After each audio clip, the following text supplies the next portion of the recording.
We can divide baseball into three measurable components: hitting, fielding, base running. When you're looking for the league MVP, objectively, you need to measure all three and do so with an objective methodology, meaning you don't make a case for a player. You select the categories that you believe measure it best and see what the leaderboard tells you. So let's start with hitting.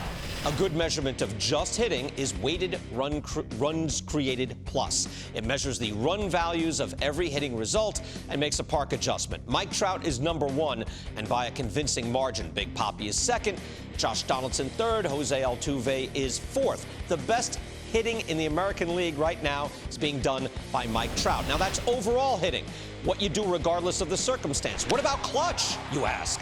Well, what do you do when you change the run scoring? What do you do when you change the probability of your team winning? There are ways of measuring this, and this is frequently a different leaderboard than the weighted runs created plus leaders. In this case, though, take a look. No.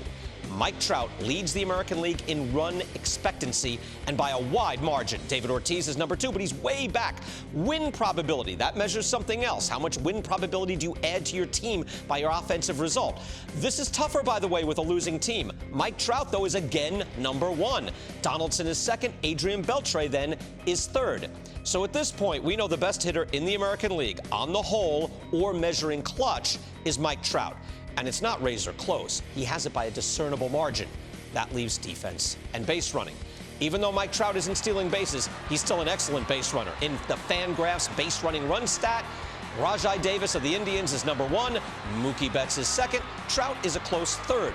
Trout is still a weapon on the bases, but Mookie Betts is getting into the race. Speaking of which, let's go to defense. Betts makes up a lot of ground. He is #1 in the American League with 29 defensive runs saved.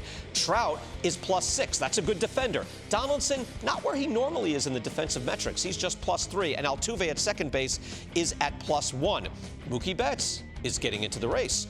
Keep in mind, it is possible for an all-around player to be more valuable than a great hitter, but these things are measurable within a certain degree of reasonable accuracy.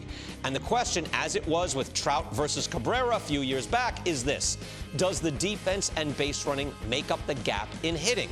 It certainly did for Trout a couple of years back, both years.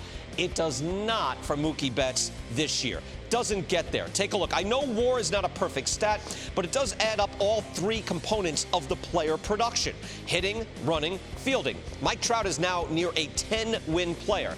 Betts is at 8.5, Altuve 7.7, Donaldson at 6.8. You notice I'm not just going by WAR. Even in a TV essay, I can walk through context-neutral hitting, context-dependent hitting, base running runs, defensive runs saved. Even with a big edge in defensive metrics, nobody closes the hitting gap held by Mike Trout. He's the best hitter. He's the third best runner. He's a plus defender. The MVP is Mike Trout.